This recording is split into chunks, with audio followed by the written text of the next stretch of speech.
unprecedented times. Many people are finding themselves either out of work, furloughed. People are homeschooling their children. Business looks very different. The economy looks very different, and just living in general looks different for many people. So we'd like to know, we're bringing you a group of people, of excellent speakers, to offer their advice and guidance through this time, and hopefully answer any of the questions that you may have for them.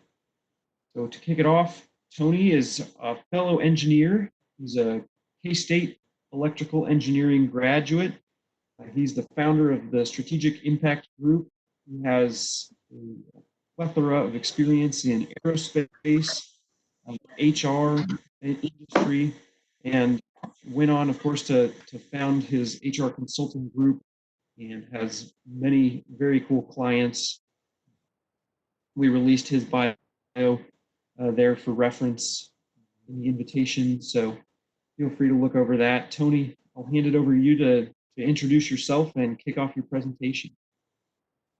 Thanks, Emmett. Emmett, can you hear me okay? I can hear you great. Awesome. Well, I can see my presentation now, so that's fantastic. So good afternoon, everybody. Thank you. I live in Windsor, Colorado, which is just outside of Fort Collins. I currently am in Holyoke, Colorado. One of my clients is a small rural hospital here in Holyoke. I'm in northeastern Colorado, a little bit not too far from the Nebraska border. We went through a pretty major internet shortage across the state today, so things got resolved just in the nick of time. So really happy to join you today. I'm gonna go over just some what I consider to be some career foundations, some career basics, and then we'll talk specifically a little bit about the world of COVID and pandemics and how that may impact thinking around a job search or your career management. But let me just tell you a quick personal story. Even though it was not a pandemic, I did go through my own difficult career time. It was in the early 2000s. Colorado had many struggling industries at the time. We had been through about a 5-year growth period where telecom had been deregulated and a lot of companies were entering that space. Telecom companies hired like crazy. My company that I worked with was one of them. And then in the early 2000s, that rapid growth period came to a halt, and things really took a quick turn going down. So, given what was going on in the industry, what was going on in other industries, it was a time where literally, if you applied for a job at that time, you were probably competing with somewhere between 1,000 and 2,000 other applicants for every single job. I mean, it was a very, very difficult time in Colorado. I personally had been working for this startup company to build it. We grew it tenfold over that period, and I had been all in on my job, and I had not paid any attention to my career management, my career development, wasn't keeping a resume updated, and also just really was not taking the time to nurture my career network. So, the bad news from that story in 2002, I got very unceremoniously laid off. I did not have a great network to tap into. And I went through a period, it was a pretty desolate period. It was a very difficult period where I was personally unemployed for 9 months. And I went through having to learn about, well, how does unemployment work? And how do I get my search going? How do I build my network? So that it was a pretty difficult time. And I think even though different circumstances, I would imagine a lot of people, if they're not facing that right now, they're going to face something similar not too far down the road. The good news is I learned a ton from that experience, and I'm, my goal over the next 20 minutes is to share some of that with you today. So let's talk about the next slide 3. I just I apologize for this slide having so much on it, but I hope I actually hope that the presentation will get distributed to people and folks can print this out and really think about it. I really want to talk about four areas of career foundations. You know, your personal network, taking a personal career inventory, doing a resume tune-up, and being ready to interview. So I already touched on the personal network aspect of hopefully everybody, if they're not now, they will very quickly start to make the investment in building up a strong personal professional career network. I made the mistake back in the day where I did not have that. Right now, I feel very blessed. I've got over 1,500 people in my LinkedIn network. I'm pretty active in teaching. Well, I'm hearing some folks talking, so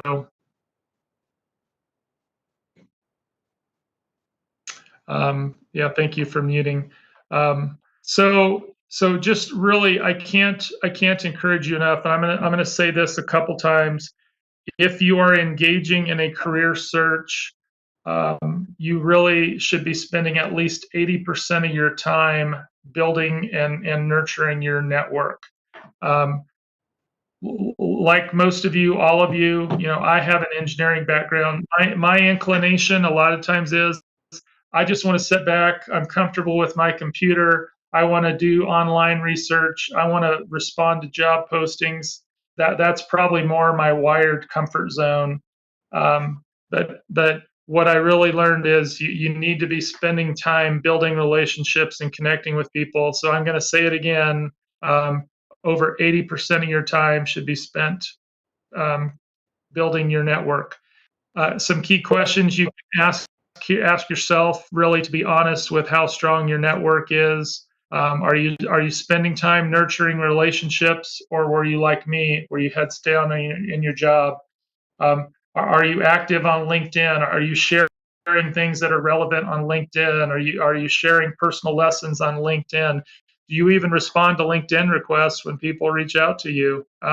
That's a real important part of today's world in terms of building that network. And I think for me, ultimately, I love serving people. I consider myself a servant leader. So a lot of my network building is really through service. Like you guys here who are leading this organization, you know, you are doing this as a service. So taking time to give back and serve others, that is a great way to build your network. So, you know, think about that. Be honest with yourself. Do you have a strong network? And if you don't, get an intentional plan on how to build it. The second part, what I call the personal inventory.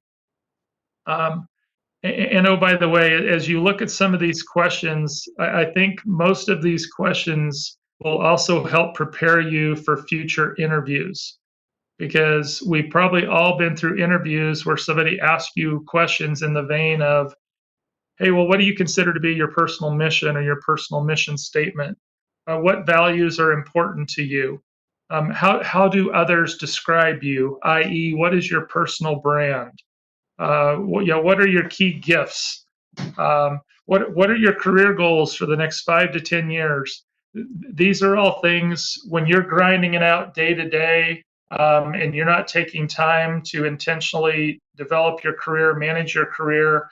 We can all kind of float along for a very long period and not really be in touch with ourselves. So these questions are not the end all be all, but hopefully these are good questions to get you really thinking and get you in touch with yourself, understanding your passions, and ultimately, my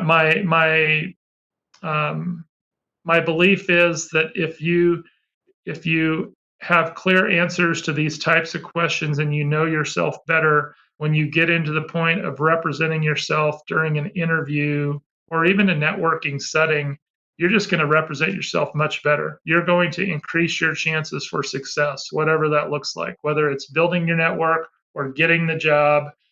The better personal insight and comfort you have, the more effective you're going to be in representing yourself. The resume tune-up, I'm going to keep this really short and sweet. Does your resume, people send me resumes all the time to review them. The very first thing I look for is, can I quickly identify measurable impacts you have made in your career?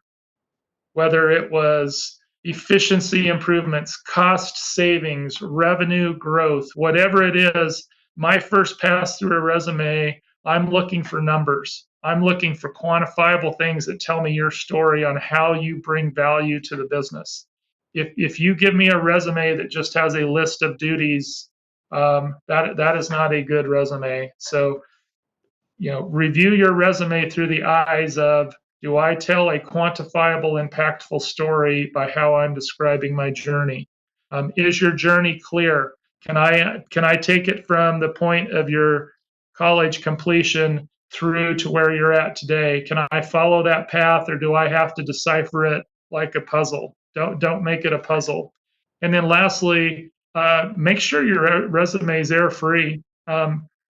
I think back to my college days when I was interviewing like crazy at K State.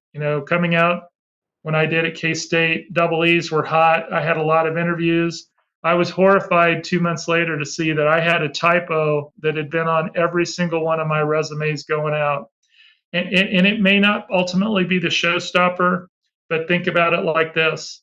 As we go through this period deeper into the impacts of COVID, more people are going to be on the market. More people are going to be looking. Competition is going up.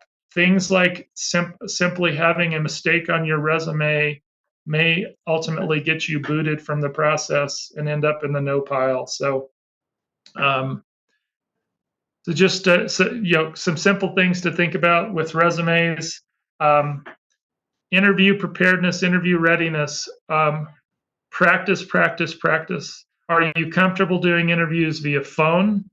Um, Everybody, hopefully, is, if they're not already, is going to get comfortable doing interviews via video, because that is a new norm that's probably not going away. That is probably going to be continuing on. That companies that were resistant to doing video interviews, that's something that everybody pretty much is having to embrace right now. So um, get on platforms like these, get comfortable seeing yourself on video. I mean, right now I appreciate Emmett. He's sitting here and he's smiling at me and he's nodding my head and nodding his head, and God bless you, Emmett. I appreciate the feedback, um, but that kind of video comfort where I feel connected to you, it's really, really important to be able to show and develop that kind of rapport with people when you're doing a video interview. So phone, video, obviously in person, practice as much as you can. Um, it took me many, many years to get comfortable with the idea when people would start an interview with the very classic, tell me about yourself. Wow, that is a loaded, dangerous question, folks. Tell me about yourself is not an invitation for you to talk about how you grew up as a young boy in Wichita, Kansas, and always dreamed of going to KU, but you discovered the error of your ways and you ended up steering yourself to K State, and everything was great. That is not what people are looking for in the tell me about yourself question. The tell me about yourself question is your opportunity to put your elevator pitch, your value proposition, your differentiating characteristics, your just that's your chance in a minute or less to get people really, really interested about who you are, what you're about, and what you can bring to the table. Practice answering that question with as many people as you can. And then lastly, um, hopefully most people have been exposed to this, but I'm not going to assume everybody is. Make sure you think through key stories in your career, key experiences in your career, that when people ask you the tell me about a time question, tell me about a time you had to fix a broken team, tell me about a time you were managing managing an underperforming associate. That tell me about a time question. You need to be prepared for those. You need to you need to think ahead of time. If I get that kind of question, here's the story or stories I'm going to tell, and I'm going to put that answer in what's commonly known as the STAR format. The ST in STAR is situation or task. So what were the circumstances? What was the challenge? The A is very key. What actions did you personally take in that situation? Not what the team did, not what somebody else did. What did you do? What were your personal actions during that scenario? And then the R, that's the results. How did it all turn out? Did it have a great result? Can you share those great results and quantifiable impacts or other terms that people would say, wow, you made a difference with your actions?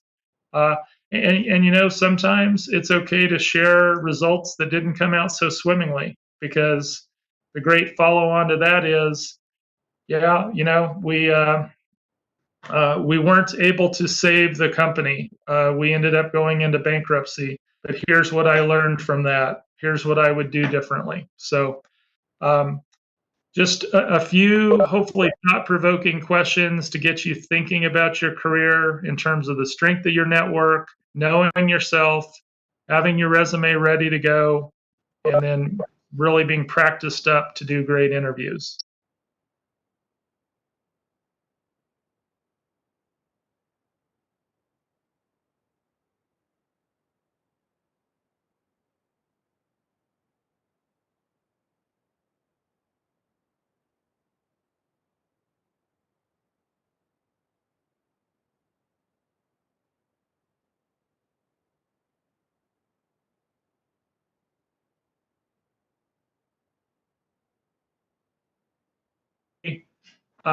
Keep this in mind about resumes. You make a resume. The goal of the resume is not to get you a job. The goal of the resume is to get you to the next conversation. It's to get past the screening recruiter to actually talk to a hiring manager decision maker. That is the goal. So um, I learned that the hard way because I like to write. At one point, my resume had gotten bloated to the point of about 4 pages, and that was just too much. For most people, I would really try to keep it 2 pages or less, because less is more. If you are super, super experienced, or you got some super, super specialty that in your lane, people are going to want to see more details, maybe you stretch it to a 3rd page, but really in general, try to keep it to 2 pages, absolutely no more than 3 for somebody super experienced. And keep this little humbling nugget in mind. If a human being is looking at your resume, and depending on which study you look at, the average recruiter is going to spend somewhere between 15 and 45 seconds looking at your resume. So back to my points, if it's not clear what your journey has been, or if they see an error quickly, or they don't quickly see that the impacts you've made jive with what they are looking for, you're going off to the no pile really fast, and they're going to make that determination in less than a minute. So you don't need a super long resume to tell your story. It's actually going to work against you. So let's go ahead and move on, Emmett. Tony, I've got a quick question for you. This is Anita Ranhotra. Sure. You talk about measurable impacts on your resume. What are your suggestions with balancing that with maintaining confidentiality with your employer? Yeah, that's a fair question. My initial reaction is I think a lot of times things can be expressed in terms of percentages. So that would be one way where I would look to hopefully maintain confidentiality but still tell a meaningful story. Do you have a specific situation in mind or a specific business result that you would be hesitant to share? I think anything that might reveal the like cost savings or spend or volume um, with related to a project. But I like the idea of a percentage. I think that's good. Yeah, I think most things can probably be stated in terms of percentage if you're worried about absolutes. Um, but I get what you're saying. I mean, for what I have done the last 20 years, which is more human capital related, I mean, there's probably, um, I think an analogous situation would be I would probably not want to disclose if I were working in a healthcare setting. I would probably not want to put out there that, gee, the company I joined, we were doing a crappy job of hiring nurses, and we improved hiring nurses from 120 days to 85 days. I don't know that I'd want to put something out there like that because that quite frankly still kind of shows a weakness in the company. So in that case, whatever that math is, I'd probably say, well, we increased the speed of our hiring by 32%. So, but yeah, thank you for your question. Any other chime in questions before we move on? Okay. So, cleverly titled here, 6 tips to help you differentiate yourself from the crowd. First of all, we're all in difficult times now, but even though we're in difficult times, that really cannot be an excuse to say, "Gosh, my performance slacked off because of the coronavirus." So my number one tip would be own your performance, continue to perform well. Don't use these circumstances as a reason for why you didn't deliver. Hopefully, in a world where maybe you have a little more freedom, um, some people even have more time. Hopefully, you can actually tell a story of how you used that extra time to deliver above and beyond results. But I don't beyond packaging yourself. There is no substitute for performing well in your job. So that's clearly number one. Number two, like I said earlier, put at least 80% of your career search time into building your network. Don't just respond to postings. Um, Number three, and this should be acutely obvious to everybody now. Master your ability to work from home and be able to convey your rhythms from working from home, how you do it effectively, and be able to talk to specific results you've achieved while you are working for home. You kept the project on track. You were able to, whatever it is. You need to be able to talk about your work from home or work remote process and some of the results you've been able to achieve along the way. That's a critical competency that's not going away. We're going to get into a mode, we probably already are into a mode where people are going to start, and this is really bullets 4 and 5 go together a bit. Out of desperation, actually 4, 5, and 6 really go together. Out of desperation, there's going to be a lot of people who are just randomly applying to jobs. They're going to take this crazy shotgun approach. Don't do that. That doesn't do you any good. Doesn't do them any good. Be genuine. Be intentional. Do your homework. And then probably the biggest thing I learned from my crisis situation back in 2002 was keeping a positive attitude. I think was 90% of the battle. I had a great small group, my own kind of personal support network that fed into me. They looked out for me. I didn't put this on the slide, but have a support group and keep a positive attitude. That will really help you differentiate yourself, and you will not show up in interviews of any form as putting out this very unattractive vibe of desperation. So, any questions or comments before we move on? Okay, awesome.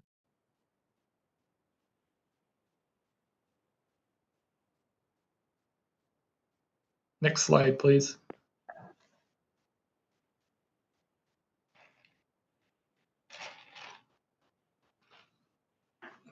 So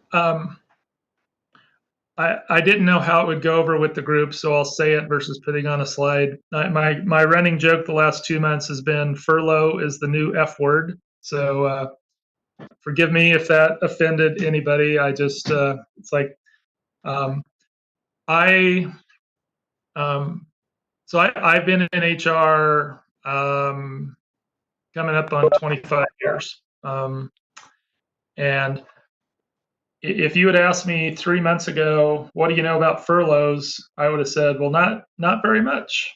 I would have associated furloughs with military people taking extended leaves. That would have pretty much encapsulated my knowledge of furloughs 3 months ago. And I've been working with clients over the last 2 months where we've had to develop furlough policies on the fly. So just this comparison and contrast, furlough versus layoff, it's not perfect. People have different interpretations. Sometimes there's very little federal law guiding the idea of a furlough. There may be some state law that guides the ideas, but it's very loosey-goosey. So what I'm sharing with you here is what I have come to know or believe about furloughs versus layoffs. So it may not be perfect, but hopefully it's directionally correct. So let me go through this quickly and we'll get to any last questions. So furloughs are usually done with the idea that people are going to be coming back to work. Layoffs sometimes are done with the idea of people coming back to work. Probably more often than not, we are laying you off and we're not planning on bringing you back.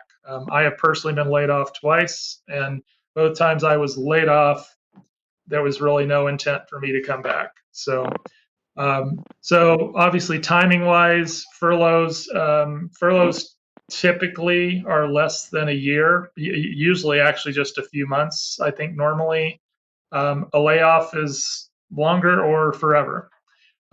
If you're a furloughed employee, you are likely still an active employee with your organization. If you're a laid off employee, your employee status is going to be not active or terminated. In both situations, typically you'd be eligible for unemployment. From a benefits standpoint, if you've been furloughed, you probably get to stay on your employer-sponsored benefit plan. If you're laid off, you're probably going to get kicked off that plan, and you're going to get a letter saying, do you want to apply for COBRA coverage? So pretty significant benefits differences. And even with furloughs, the client that I'm sitting with today, when we furloughed 20% of the workforce here a month ago, part of the furlough agreement was that the organization is picking up all of the benefit costs for those people.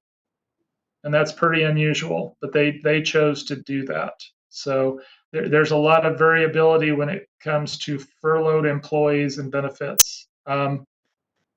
If you're getting furloughed, technically speaking, from an HR standpoint, the organization PTO policy should guide how PTO is used. If you're getting laid off, you should get PTO, your accrued PTO, paid out with your last check. And one of the questions I got asked kind of leading into this presentation, if I'm furloughed, can my employer force me to take my PTO? The answer is yes, your employer can do that. Unless there's a collective bargaining agreement or something contractual, your employer actually has a lot of latitude on that. And they may have attitude too, but they definitely have latitude. With the layoff, you're going to get a formal separation agreement. With the furlough, we did one-page notification letters, and we've started to call people back here. So they will also get a letter when they come back. And again, the last line there, officially speaking from an HR perspective, the company line is going to be you were laid off, you were furloughed based on business conditions and not job performance. In the real world, folks, job performance matters, and job performance does factor into who's getting furloughed and who's getting laid off. What organizations are legally and, in my opinion, morally bound to do is to make sure that they're not making those decisions for discriminatory purposes. So, what you're going to hear from a company line and what happens in the real world are usually two very different things. So. Real quickly, on unemployment, which is the next slide, the federal government has beefed up state unemployment coverage. They've extended things 13 additional weeks. Over the next 3 months, there's also going to be some good extra federal monies kicked into state unemployment payments.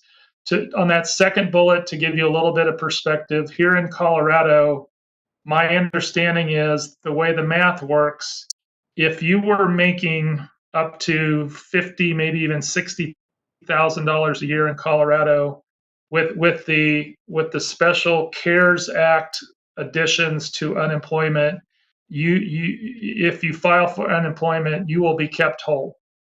So let me say that again. If you were making 60,000 or less, you have a really, really good chance to be kept whole in the current unemployment environment. So given this audience, that's probably not too reassuring because most of this audience is going to be making a lot more than that, but that may be good to know for other audiences. So I've got a list there of things to gather before you go file for unemployment. Well, and just two things that people don't seem to fully understand if they haven't experienced it. Number one, any unemployment that's paid out to you is taxable. There's a lot of people running around thinking unemployment is this beautiful, angelic, tax-free benefit. It's not. You're going to pay taxes on your unemployment checks. And then back to the job search strategies, it all ties back together because once you start getting unemployment, you're going to have to prove to the state you are actively looking for a job. So your job search strategy is going to be important to keep your unemployment benefits going. So that's it. I probably rambled on a little longer than I wanted, so Emmett, I apologize for that, but I'll take any questions you guys have. I do. My email address is there. Feel free if you've got follow-up questions. I'm happy to help however I can. I'm on LinkedIn. If you want to quickly expand your LinkedIn presence, send me a LinkedIn invite and let me know that you were part of this.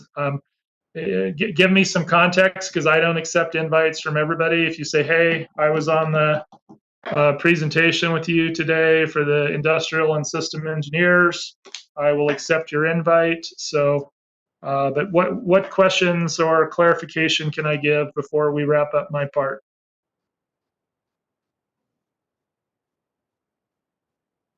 All right. Well, Emmett, thanks for doing a great job driving this. I'm gonna turn it back over to you.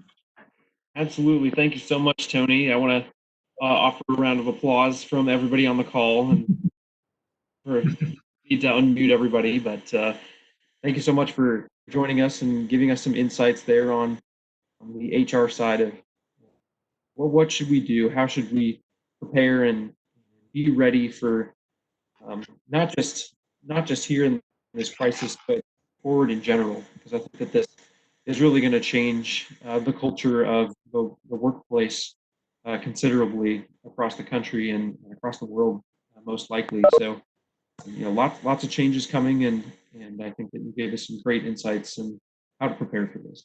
So thank you so much again. Yeah. Thanks for having me.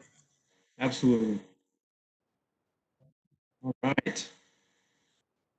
Now it's time for our financial panel. And I'm not sure that we have a presentation necessarily built for that. So I will end the slideshow here and stop sharing. And now we can head into hearing from our panel. We have Ted from UBS, Amber Griffis from Merrill Lynch, and Keith Johnson from Edward Jones.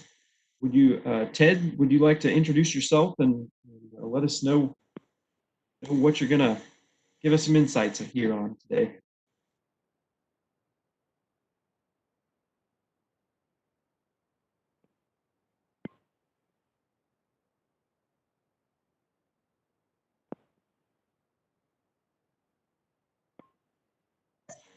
Ted, are you with us? Oh, Ted is still muted. All right. How about Amber? Amber, can you hop on? Yes. All right. So thank you for allowing me to join in. I am a financial advisor at Merrill Lynch. And so I work with individuals and families to build their wealth, protect their wealth, and good times and bad. Absolutely. Very good. Keith, are you unmuted and can tell us a little bit about yourself? Yep, unmuted now. So I'm very familiar with the organization as being a past president. But so it's good to see faces that I recognize and names and voices. But joined Edward Jones about 4.5 years ago, left Hallmark. And as Amber stated, I mean, I help individuals and families, business owners with their finances, manage their wealth, and ultimately try to have the life and achieve the goals that they desire. So Awesome. Yeah, what a neat opportunity for both helping people out. Ted, have you been able to join us here and be unmuted? Yes, can you hear me okay?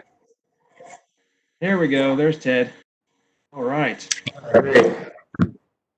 The challenges of technology. I'm getting some feedback. Is anyone else hearing a repeat of my voice or not? They have a little bit of feedback there. So if you want to, you're also called in, or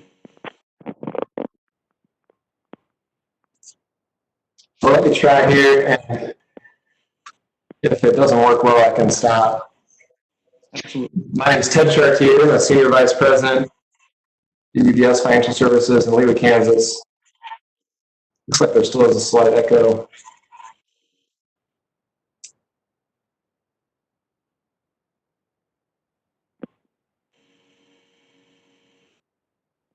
I apologize. I'm going to sit back until I get this figured out. No worries. We can tell what you're saying, so that's all right. All right. So just a kick off here, real quick. A couple of questions. If you have gone through losing your job or have concerns that you might, what are the top 3 things that you should make sure to do to secure your financial position?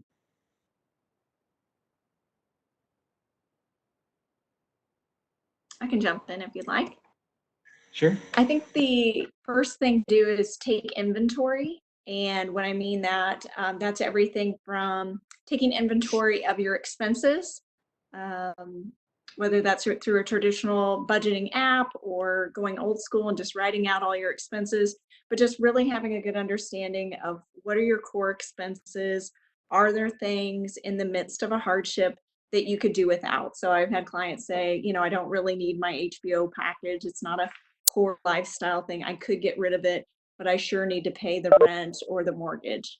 And so kind of taking inventory of true expenses, as well as taking inventory of what assets do you have. So how much do you have in that emergency fund at the bank, and checking, savings, money market? What other accounts do you have? Do you have a 401k, an IRA, brokerage account, maybe an employee stock purchase plan? So just kind of wrapping your arms around what assets do you have, and then also taking inventory of any liabilities that you have. So maybe that's mortgage or auto loan, credit cards, things like that, and just really having a good understanding of balances. What are the interest rates? What are the minimum payments? Maybe you're making more than the minimum. So understanding that, if there's opportunity maybe to scale back in the midst of a hardship. So those are, when I think of kind of the step one, taking that inventory, I think is also important, pretty foundational. And the second thing that I would say is understanding your health benefits. So if you're getting your health insurance through your company and there's a risk, or you're in the midst of a potential layoff season, understanding what you have and what your options might be if that were to happen. You may be able to transfer your benefits to a spouse, their plan, if they have that. Or you may be able to just transition with COBRA, so you'd have the same insurance, your just cost would be different. Or you may find yourself needing to shop for medical insurance on the exchange, the Affordable Healthcare. So just even understanding, okay, well, what do I have? Because I find that a lot of people pay attention to what are their medical benefits during enrollment season, which for a lot of people was the fall, and a lot has happened since then. And so they say, gosh, I don't even remember what my copays are or the deductible, and there's this whole language involved with medical insurance. So just really kind of understanding that. And if you think that there's a good chance that you may be laid off or even furloughed, you may find that it's difficult to get all the information after you leave on these things. So I would just recommend take some time while you still have access to all those systems. Of course, everything that you can take with you. I mean, I'm not saying don't take anything you're not supposed to, but things that you can take with you in terms of information, make sure that you have that at your, at the ready. So if you need to, you can quickly access and figure out what you have. That will help reduce some stress in a pretty stressful time.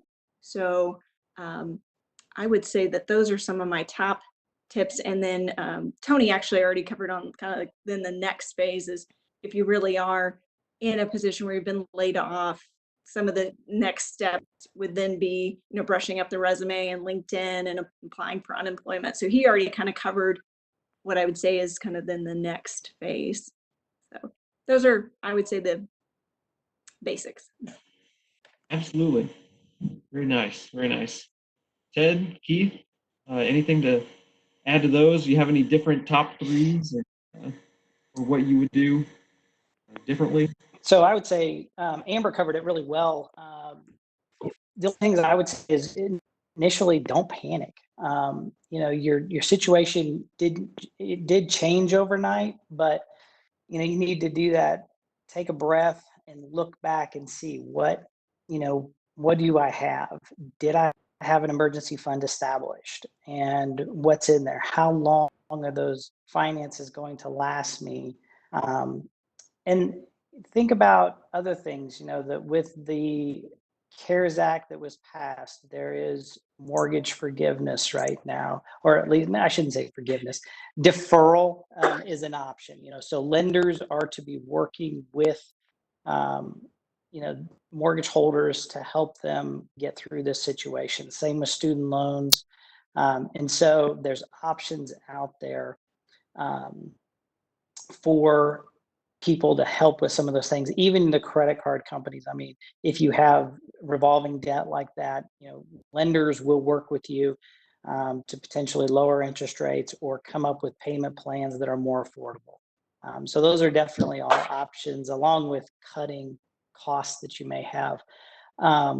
There was a question that popped up about what do you recommend for a emergency fund?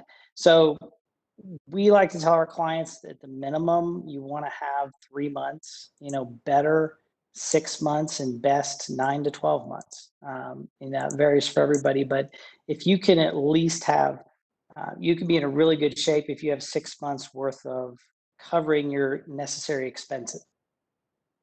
That's not necessarily everything, but your necessary expenses. So, and then, like Amber said, just continue to to focus on the things of what are my options when I start to exhaust that emergency fund potentially.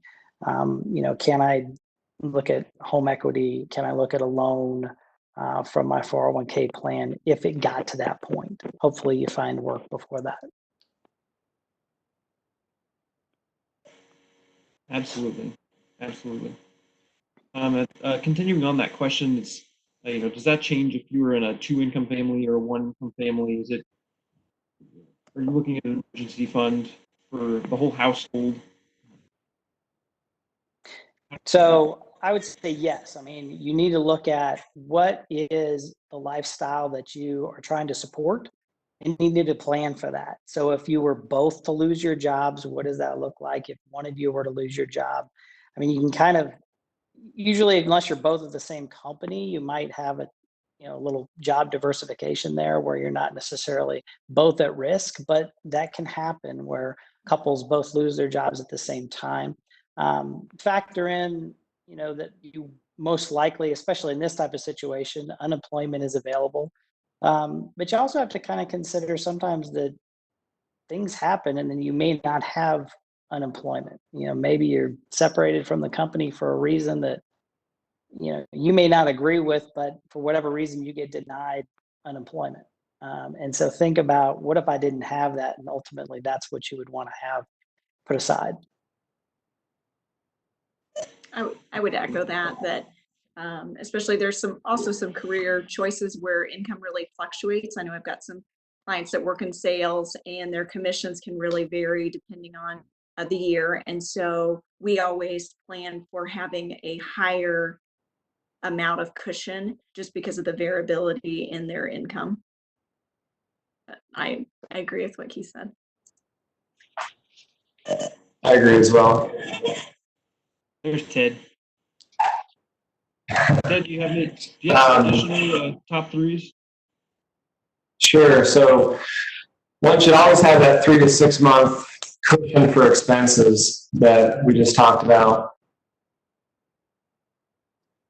The other key element that I would add is health insurance coverage is key for catastrophic illness during that gap.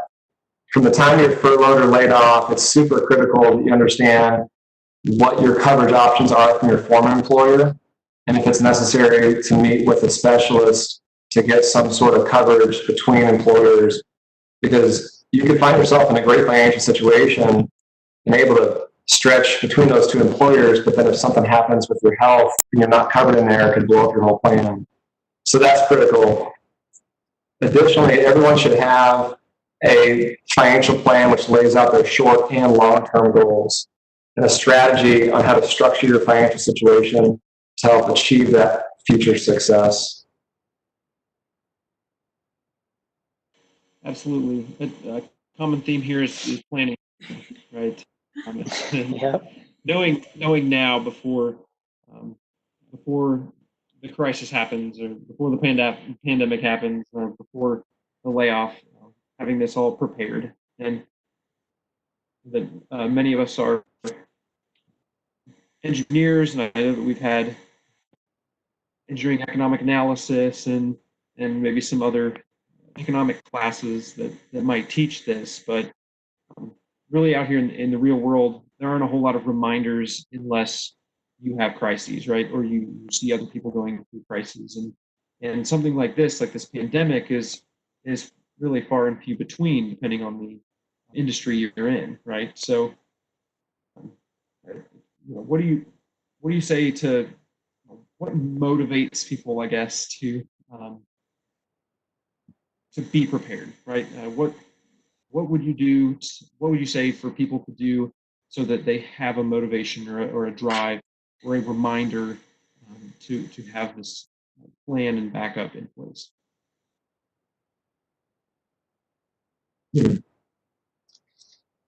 So what would be the motivation to have the backup plan in place? Is that what you're asking? Yeah. Okay. Well, I think one important thing is for people to dream. I think it's easy for people to get caught up in the minutia of their budget on a day-to-day basis and I can buy this product at the grocery store, I can't buy that product at the grocery store because that doesn't fit in with my budget. And they lose sight of the dream. And I think it's super important people remind themselves, I'm doing this so that I can retire at this date and travel the world and get that new house and get that boat. And that is what keeps people, I think, on board with their plan, where they don't lose that motivation. They need to understand why. And you need to paint that picture for them. And they need to understand that and paint that picture for themselves as well. Absolutely. I would just add that I think as humans, we're going back to the old adage of either it's the carrot or the stick. So, Ted was talking about the dream being sort of the carrot, and I agree. For a lot of people, they're motivated by that. And you listed some great examples. And then I think some are motivated by the stick. Maybe they've seen family members that haven't planned, and they say, I don't ever want that to happen to me. Or they've gone through, maybe the financial crisis that we had in 2008 to 2009, and they experienced that, and they say, I don't want to go through that hardship again. So I think you can look at it on either side. Our job, those of us that are financial advisors, is to, meet with folks and to understand how they're motivated and to try to align with them and help motivate them along the way. Yep, very well said. I couldn't add much to it other than just to say, if you're struggling with that or, trying to get motivated, is think about something that you love. And if there's something that you love and you're passionate about, doesn't necessarily have to be towards a retirement goal, although that's typically what, we're working with most people about. But if there's something that's a passion that will motivate you to do something, then that's where you need to go, because our human nature is kind of, as Amber was alluding to, it's not to focus on the long term, it's to focus on what's happening now. And so our job is to really continually prod our clients to say, hey, have you thought about this? Have you prepared for this? And getting that plan down on paper, because once you have it on paper and you start moving towards that, keeping it up is pretty simple.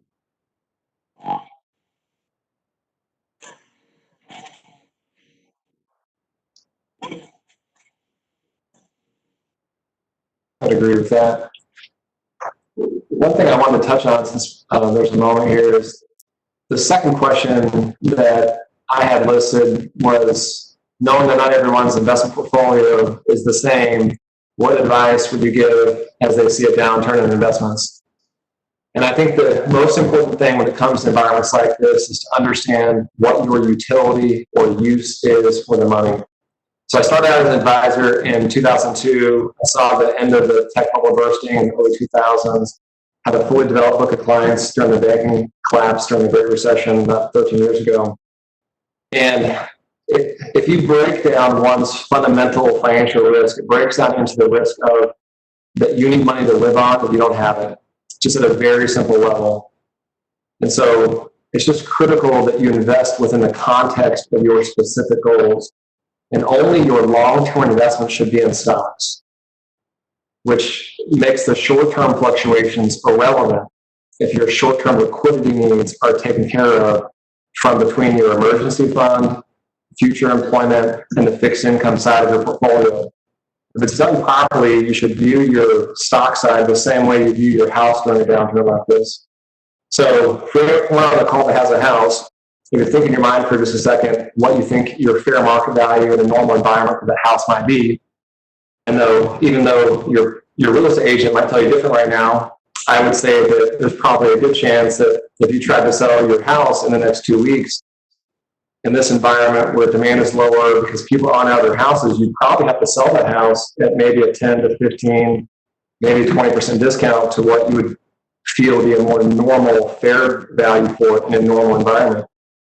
But you look at that and you naturally think to yourself, well, yeah, that's probably right, but it doesn't really matter because I'm going to live there for the next 10 years, or I'm going to live there for the next 20 years. you need to make sure that when you invest in long-term assets like the stock market, that you're intending to live in those assets for the next 10 or 20 years. That collapse that I mentioned in 2008 was 13 years ago. The Dow peaked at about 14,000 before that collapse ever began. It bottomed at about 6,000, and we're sitting here today after this crisis, in the middle of this virus situation. The Dow right now is at 24,000, with billions reinvested from the peak of 07. It would have over doubled if you hadn't touched it. So it's just so critical that your time horizons for your goals match up with the time horizons on the investments. And if it does, you need to stick to that discipline and understand that discipline. However, one can only do that if making sure that their short-term needs are taken care of first, which is what we talked about earlier.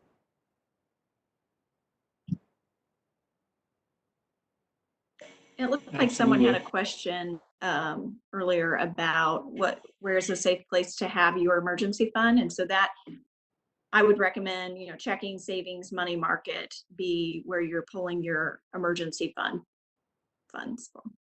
Yeah. And I like what Ted said. I always talk to clients about, when do you really need this money, and having different buckets of money for different purposes, different jobs that the money needs to do for you. So the emergency fund needs to be very liquid, that you can easily access it with no penalties. And then maybe you have a midterm bucket and then the longer term bucket for those goals that are long-term. So I think that's really important. Another thing that especially for clients that are younger and still saving, and with this market volatility, it's kind of rattled them a little bit. And so we talk about, again, when do you think you need this money? And they'll say, well, not for a couple decades. I say, well, great, then you're buying while it's on sale. And while you're still contributing to your 401k or your IRA, your long-term savings plan, you're actually taking advantage of these price dips, and that will pay off long-term for you. Another thing you might think about too is that, just as an analogy that I use with folks, is and right now is the perfect time, is if you think about it, when you're headed off to, and if you have kids, it's probably a perfect example. So I've got a grandson. We were at Dollywood last year, and he has been wanting to ride this roller coaster called the Mystery Mine for a couple of years. Every time we go by, he's like, oh, that one's so cool. I want to ride that. So last year we go and we're standing in line, and I can tell he's sweating it a little bit, but he's like, no, I want to do this. I want to do it. We're going to go big here. Okay. And so we get there, we get strapped into the car, and terror. I've never seen anything more than terror on the face of him. And he screamed the entire time. And it wasn't out of having fun. It was sheer terror. We got off of the ride. I literally had to console him, and he was just like, I'm never doing anything like that. Now, investing can be very similar to that. And even though you have a long-term plan, there's going to be ups and downs. And you might sit down back in 2018 or 19, and man, the market's going great. How could you lose any money?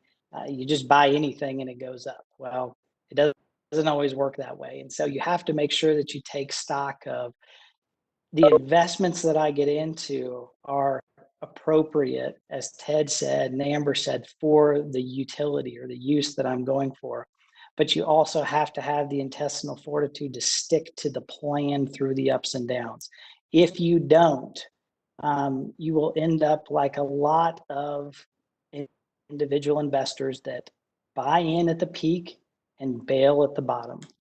And, Warren Buffett, Oracle of Omaha, says it best, is that the stock market is the greatest wealth transfer tool to transfer wealth from the patient from the impatient, or vice versa. I don't know, but you get the sense of it. I mean, if you're not patient with the stock market, you're going to make bad mistakes.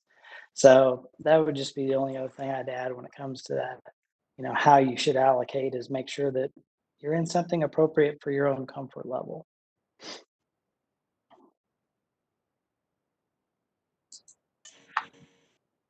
Absolutely. We had a question a while back, I think it was one of the first questions, about applications or apps. And I know that, in this kind of different world, this socially integrated world, we're all on our phones quite a bit, and sometimes it's hard to make yourself meet with your financial advisor, or maybe go out and visit all of your different possible websites or whatnot. Are there any apps that you would recommend, or management tools that you can use kind of easily, or that you would recommend? Emmett, this is Anita, and I had the question. And Amber, you mentioned in your taking inventory of your assets and liabilities, maybe some apps that would do that. That was the one specifically I was seeking. Okay, Thanks. great. Sure. So there's a really great tool that I like online. It's called bettermoneyhabits.com. Bank of America partnered with Khan Academy to create a whole slew of different financial education videos. So you can go and learn about a variety of different areas, anything from debt to budgeting to investing, home ownership, a whole slew of different things. I like that because that can be done on your time whenever it's convenient for you. And say you don't know where to start, if you scroll to the bottom of that Better Money Habits website, at the bottom it gives you just getting started, in retirement, near retirement. So you don't know where to go. It kind of gives you some popular topics. So that's a great learning tool, I would say. I do have a lot of clients that like, so at my firm, we have a lot of those tools for clients already. So we've got a lot of the budgeting tools and tracking, and clients can, pull up their My Merrill app and see things real time and can communicate, excuse me, with me. But some popular ones for budgeting, I would say Mint is one I hear a lot of people use. I'm trying to think. I'm gonna have to let me think for a second, because there's another one for debt reduction that somebody just told me about, and I'm gonna have to think about it. So I'll let one of the other gentlemen jump in. I would just say Mint is one that I have had clients use, and again, we also have our own suite of tools within our app as well, and our website that you can do that through as well.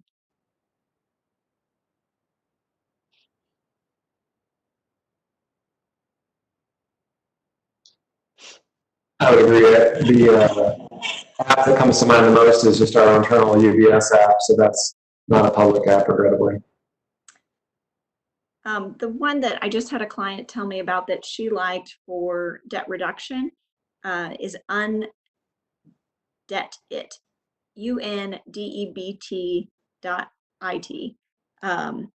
I personally haven't used it, so I can't endorse it, but I know somebody that for them, they've tried a variety of other methods and really kind of hard time, but this particular app helps them. So for what that's worth. Very neat. That's great. Thanks. Well, let's see. I know that there was a very John Huffman submitted a very specific question about he's on day one. I'm on, He's on 1 day a week furlough. Yeah, John, do you want to? yeah, and actually, maybe I need to rephrase this. I was just, I'm probably one of the unusual ones online where I'm. This is coming at the end of my career, and of course, I'm trying to make sure I am doing the right thing with what investments I do have, because I'm going to have to live on them really soon. And anyway, we have this work sharing program in Kansas where if you are furloughed for a short period of time, you will get compensation from the state. It turns out the $600 unemployment stimulus is also included in that. So I guess one of my questions is that considered the same kind of income as working income, or is that a different thing? And I'm really concerned about how this could impact my ability to contribute to 401ks and IRAs.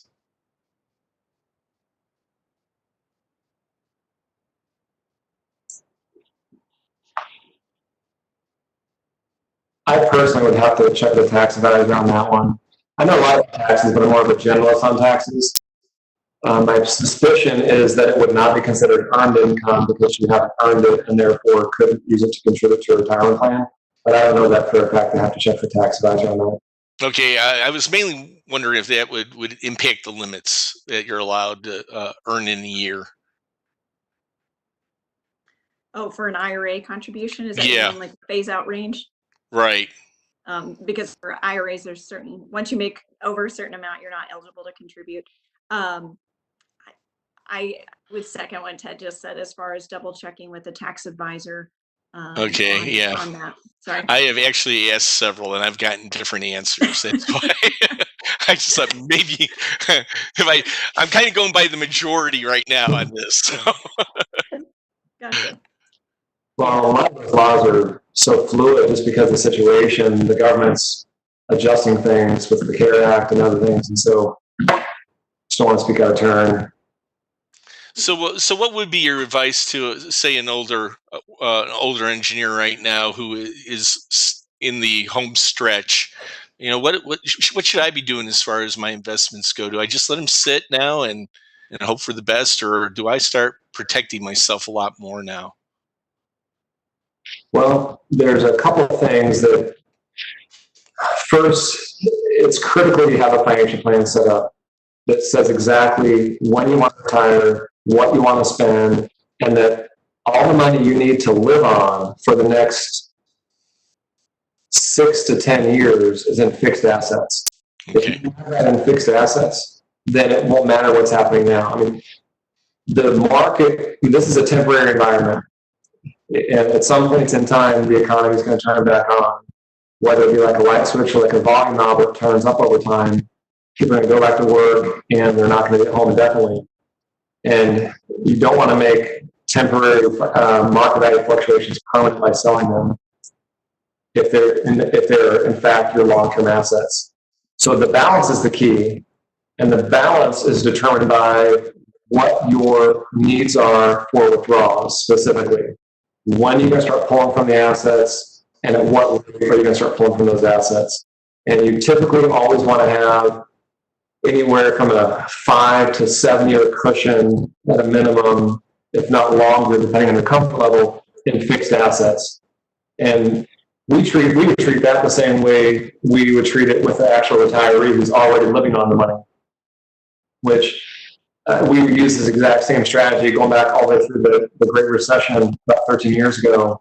And that liquidity cushion allows you to wait out an environment like what's going on right now. And if you have your long-term needs set aside in the long-term assets, then the short-term fluctuation of those assets are completely irrelevant to your objectives. No different than your house fluctuating in value while you're still planning to live there for 10 or 20 years. So making sure that balance is set up exactly to what your specific needs are personally, matched with your comfort level, is the key to that equation that you're asking. Okay, great. Thanks. That's excellent advice. I appreciate it. Sure.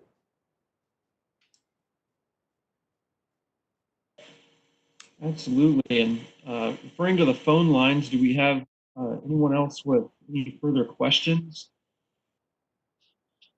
So that quite a few are call-in users, so feel free to unmute yourself and come on in. I don't like it. All right. So I guess, do we have any parting thoughts here from our panel? What do you want to leave us with here on this topic of managing our careers?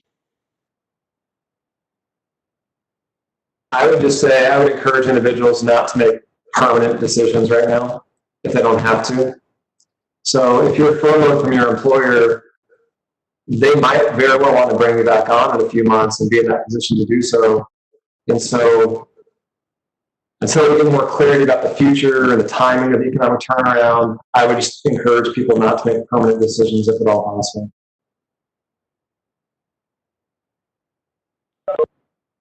I would second that, and just again, taking inventory, as I said before, of just kind of your current financial situation, assets, liabilities. Also, I think this is a great time to take inventory of what are you looking for. I've heard of people just kind of using this time to sort of reevaluate, and maybe the career that you were in or are in is maybe not the best fit for you. And so they're kind of using this as an opportunity to reinvent themselves or add back in things that they enjoy or wish to be doing more of. So I would just, from a more holistic point, talk about that. Yeah, I would agree. I think career advice that I've given folks is that think of yourself as a corporation of you. And, everything that you do is trying to develop your own personal brand and corporation. And so whether that is, what you want to be doing to make sure that you, find enjoyment out of life every day and you're excited to go to work, is really important. But don't think that you owe anything to the company that you work for.